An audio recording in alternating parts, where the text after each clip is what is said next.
I've been reading r/NoSleep for years. Here are the best of the best, according to me. I found a list I've never seen before in my kitchen. It's in my handwriting. It all started with an unfamiliar line of dried blood on my cheek. Where did this blood come from? Not from me. I examined my entire body in the bathroom and I couldn't even find a scrape. My head felt empty. It's not just that I couldn't remember where the blood came from, I couldn't remember anything. It all began this morning. I awoke to a ray of sunlight sitting on my eyelids. Groaning, I rotated my neck towards my alarm clock. 11 a.m. I pulled myself out of bed reflexively and walked a few feet to the bathroom. I saw the blood in the mirror and realized that I couldn't remember anything. What's the word again? Amnesia. I found the answer somewhere inside my head. Standing in the empty bedroom, staring at the unmade bed, I realized that the word amnesia wasn't quite correct. Recurring dissociative amnesia. Somehow, I knew that was the correct expression. The thought stuck out in my brain like the dried blood on my light complexion. Nothing else would come. My mind was a lockbox, and I hadn't yet found the right key. My bedroom was empty. The blinds were drawn. A few feet from the bed stood a new-looking faux wood desk. On top of it was a laptop. The screen was dark, but light emanated from the computer's on switch. Sleep mode. I walked out of the bedroom. The hallway outside looked so familiar. Its white walls and gray carpet felt very natural to me. My house. I meandered past a closed door. As I reached my hand out to turn the knob, an uninvited word came to mind. Guest room. I left the door closed. Somehow I felt like what I was looking for was somewhere else. The hallway ended in a carpeted staircase. At the bottom of the stairs was a large wooden door with a glass pane, clearly the front door. An unknown reflex guided me away from the door, towards an open kitchen and dining area. I caught a glimpse of a love seat and an armchair in a room adjacent to the kitchen, and a glass door beyond that. Living room. Backyard. This kitchen was familiar as well, but it was in a particular state of disarray. Dirty dishes filled not just the sink, but the surrounding counter area. Cupboards were torn open, and a bag of sugar and cans of vegetables lay broken on the floor. The fridge was standing open, and the smell of spoiled milk poured out of it. With a hand up to my nose, I closed it. My gaze turned towards the dining room table. In a room of chaos, it was the only thing that was pristine. On it laid a sheet of notebook paper filled with writing. My list. Instinctively, somehow I knew that the contents of this sheet were important to me. As I grasped it, I discerned that all the words filling the page were not just familiar. They were mine. From the first Y on the page to the last N, I could tell it was my handwriting. I wrote everything on this sheet. I had no recollection of doing so. The list is composed of 10 items numerically placed from top to bottom. All of the letters near the top, the first 5 entries, are written in my neatest handwriting. Handwriting I somehow knew was reserved in a past life for filling in tax forms. These entries are all written in black ink with a ballpoint pen. The 6th entry is also written neatly, although it's written in blue ink, presumably at a different point of time. The 7th entry is written in red ink, a long-handed, messy script. Clearly mine, but also clearly demonstrating a lack of concern with its appearance. The last 3 entries are written in a fat green marker. They're messy and rambling and take up more than half the page. My eyes scanned the page. None of it made any sense to me at first, like I was reading a foreign language. Obviously, I knew what each word meant, but it was as though they didn't fit together. Then, one at a time, the items on the list began to trigger memories in the back of my head. Only then did I remember writing them. Number 1. Your name is Travis Harvey. You live at 756 Camelot Lane in Gilliman County with your wife, Rebecca. Rebecca. Some of the fog was beginning to clear. Rebecca, my wife. She had dark hair and an impossibly light complexion. No, that wasn't right. Her hair was blonde, but she had started dyeing it recently. She liked to do things like that. How long had we been married? Not too long. A few years maybe, but I'm still having a hard time remembering how many. I knew who she was, and I could picture her in my mind, but I had no memories of us together. I could only picture her alone in a never-ending expanse of black. She's wearing a white dress with red roses dancing across it. She's smiling, and her hair messily covers part of her face. Then I read the next entry. Number 2. You have a steel plate in your head. You sustained acute brain damage during an attempted mugging. I stumbled over backwards like I've been pushed.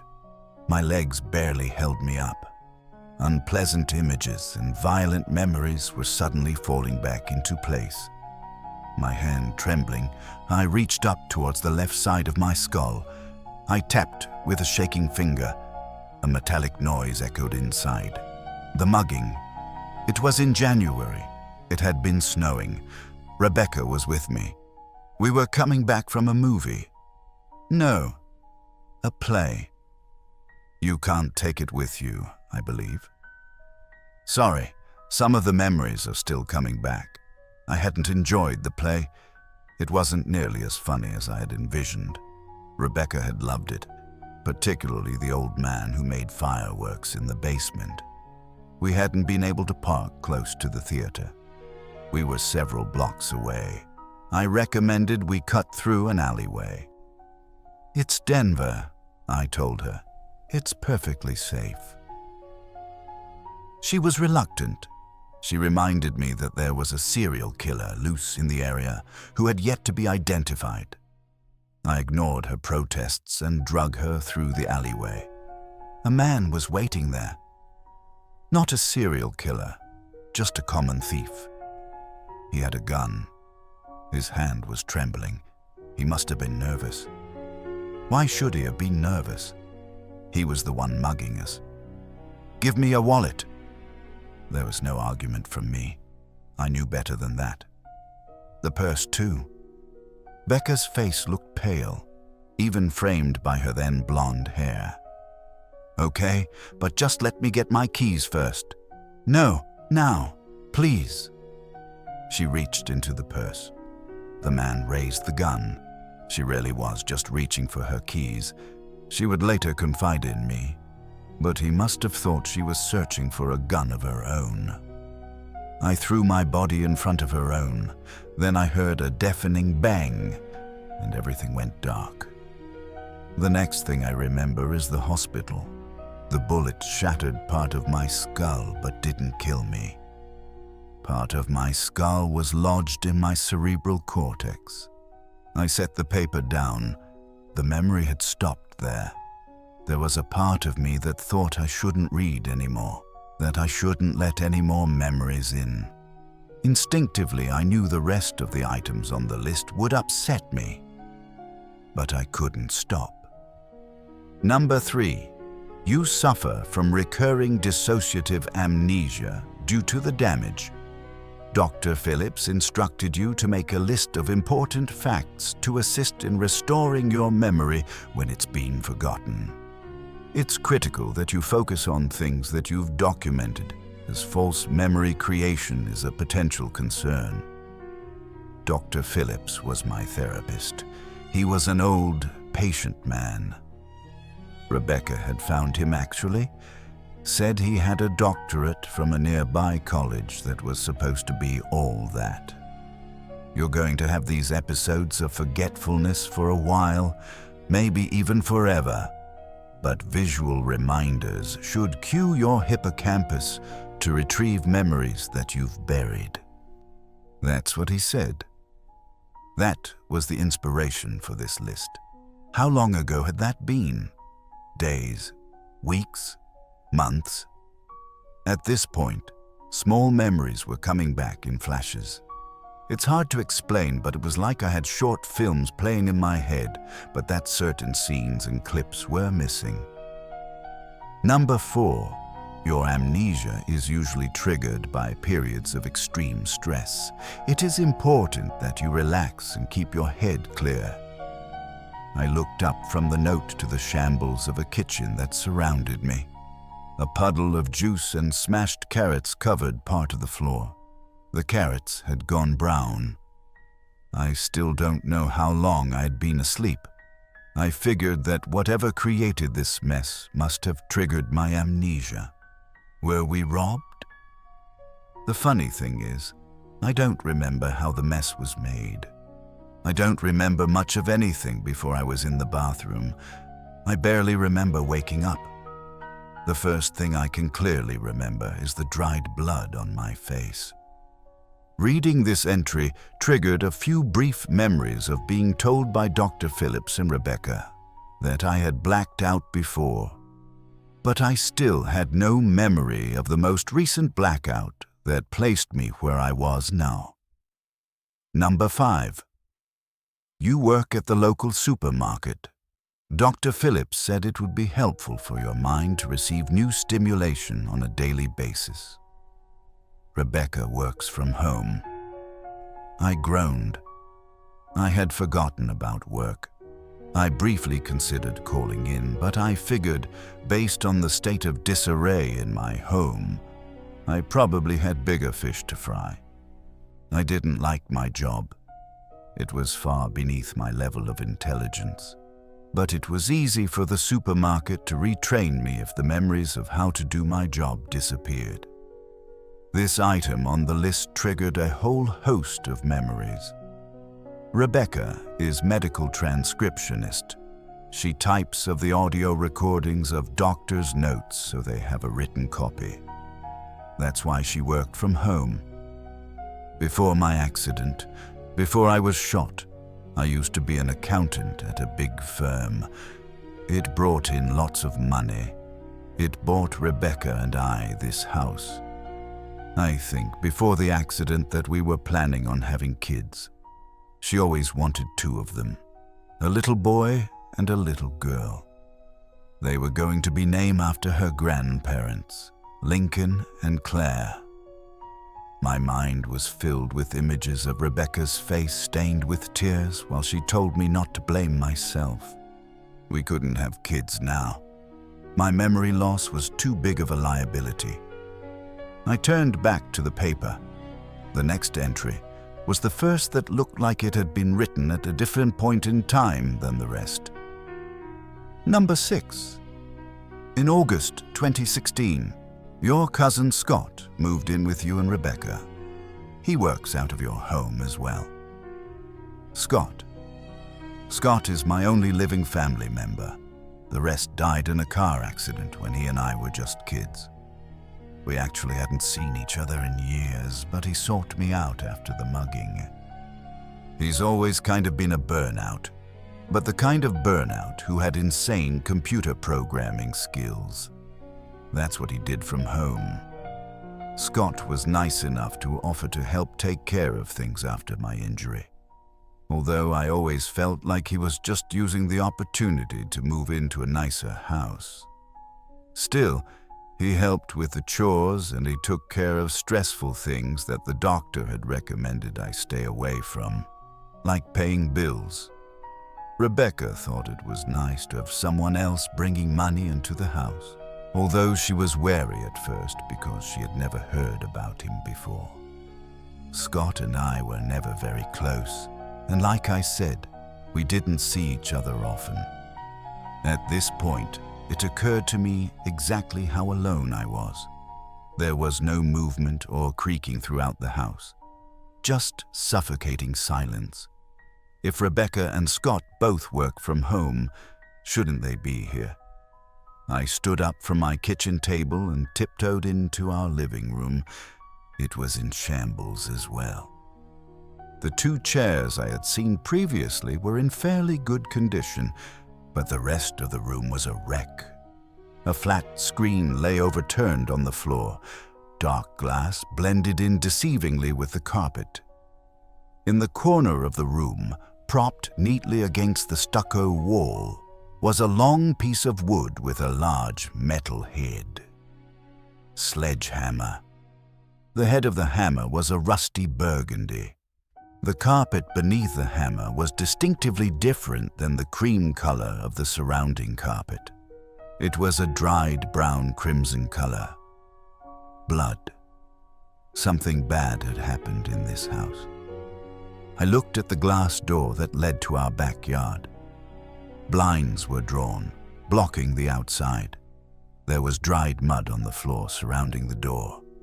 The corners of my vision were starting to go gray. My head felt heavy, and I had an overwhelming urge to lie down. My own voice started screaming in my head, trying to reason with me. No, don't go to sleep. But I'm so tired. It's the stress. It's triggering another blackout. You need to take a breath and relax. My chest was heaving and my breaths were sharp and irregular. Hyperventilating. I took a deep breath. The gray in my vision began to fade. Air filled my lungs and my heart began to beat in a more regular rhythm. After a few minutes, I felt normal again. I stood up slowly and returned to the kitchen table. Some part of me knew that I had to finish reading, understanding the list. Number 7. Does Rebecca even still love me? Tears welled in my eyes. We had been having problems. Visions of Rebecca and I yelling filled my head. I'm sorry, I just can't keep it all straight. I'm doing my best. This is your best, Travis? I'm tired of reminding you who I am. I'm tired of getting calls from the police because you've fallen asleep on the side of the road. I didn't ask for this. I'm doing my best to provide for us. Provide for us? The only one who does anything to provide for us is Scott. Fuck Scott. Rebecca and I are standing in the kitchen and yelling at one another. There are multiple memories like this. She and I fighting about my amnesia. Some of them I can tell what we're fighting about, some of them I can't. Scott is usually a topic of conflict, but it isn't always clear why. I kept staring at the list. The next item was the first written in the chaotic green marker. Green bled in the tiny veins on the paper, creating a frantic, unearthly look in my writing. Number 8. Rebecca and Scott are getting really close. They're probably fucking while I'm at work. I hate myself. I hate myself. I'll kill us all. Oh God. Paranoia, depression. Both of those things had become notable staples in my recent existence. Rebecca was usually cold to me. Numerous impressions of her ignoring me or treating me like an idiot danced in front of my eyes. I remembered the nervousness in my stomach while I stood bagging groceries, thinking of them alone together. The pain of how that felt still hurt. I realized that I was crying. All these painful memories were coming to the surface at once. I'll kill us all. I had written that. Had I killed my wife and cousin? I couldn't remember. I remember being so upset at the two of them, but I also remember still feeling all the love for Rebecca. I couldn't have killed them, could I? Then an unfamiliar word fought its way to the surface of the conflicting ideas in my head. Guest room. I practically ran up the stairs. The memories were starting to come back. but I wanted to see it myself before they did. The guest room door remained perfectly close, with the blank walls beside it and the immaculately clean floor beneath it. It was a visage of white. When I threw the door open, my vision filled with red. The bed was smeared in red. The walls were smeared in red, even the fucking ceiling. There was blood blanketing most of the room. It was old, dried blood. All I could smell was the sickening scent of iron. I felt a pressure rise in my chest. I could remember the sound of a hammer hitting something soft and wet. I could remember a scream, a woman's scream. Rebecca. I held my hand over my mouth and pulled myself out of the room. I struggled to keep my composure.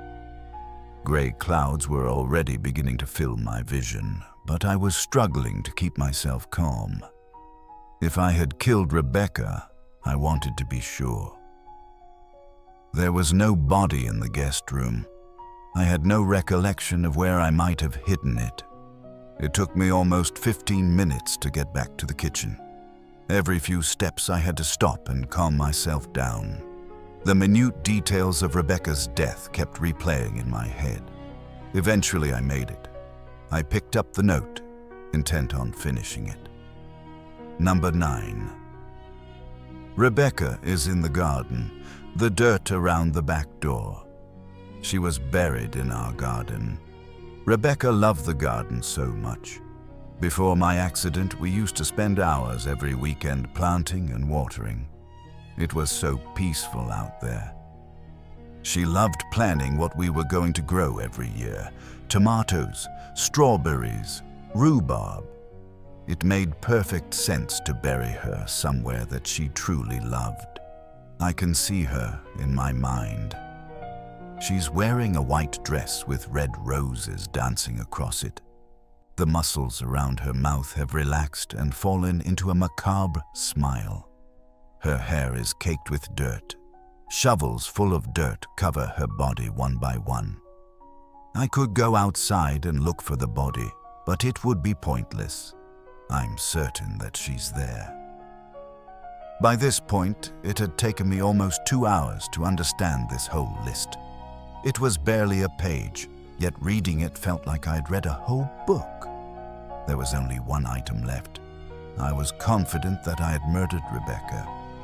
Maybe Scott too. I knew that I needed to call the police and confess. But first, I finished the list. Number 10. It's not what it looks like. Check the computer. This item made no sense to me. I remembered the computer in my room, but nothing else. Still, I had to know what it meant. Going back upstairs was difficult. Walking past the open door to the guest room nearly sent me overboard. But I survived it. I stood in my bedroom, where I had first come to the realization that something was off, where I had first found the blood on my face that sent me spiraling. The computer was still on. Sleep mode, like I had initially thought. There was no passcode. When I clicked on the power button, it sprang to life. The desktop was clear except for a single icon, Google Chrome. I clicked on it. It brought me to the generic Google search screen. There were 2 bookmarks, 2 different news articles. I dragged the cursor to one and opened it. A headline blared on the screen. Gilliman County Crusher still at large. The story detailed a serial killer in our area. He was famous for breaking into women's homes. He would tie them up, torture them, and then murder them. Police were baffled by him. He had gone months without capture, despite the horrific scenes he left in people's homes. His signature was crushing the skulls of his victims with a sledgehammer. Sledgehammer. There was a sledgehammer in the living room. I shivered. I couldn't be the crusher, could I? I had no recollection of doing anything like that. So far, Whenever I read something that had meaning to me, it triggered a flood of memories, but I didn't remember killing anyone. I clicked on the other bookmark. It was a new article from 15 years ago, an obituary detailing an accident. Family dies in freak auto accident. This article brought back memories by the dozen. Images of my family's van sliding on the ice, crashing through a highway divider, hitting a car going the other direction. Another boy is sitting adjacent to me on the seat. He's my age.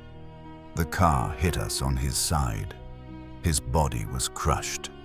I remember watching him crumple and fold into a knot of gore and metal. I remembered the funeral, standing with a police officer at my side, tears running lines down my face. I remember burying them all, my mother, my father, my aunts, my uncles, all dead, and the boy on the seat next to me, my cousin, Scott. I was the only survivor. The article confirms what I've said. It lists the names of the deceased, including Scott Hoy. How could he have been living with us then? Who was the person that had moved in with us? I picked up the note again. Again and again I read it, searching for any clue that might explain what happened.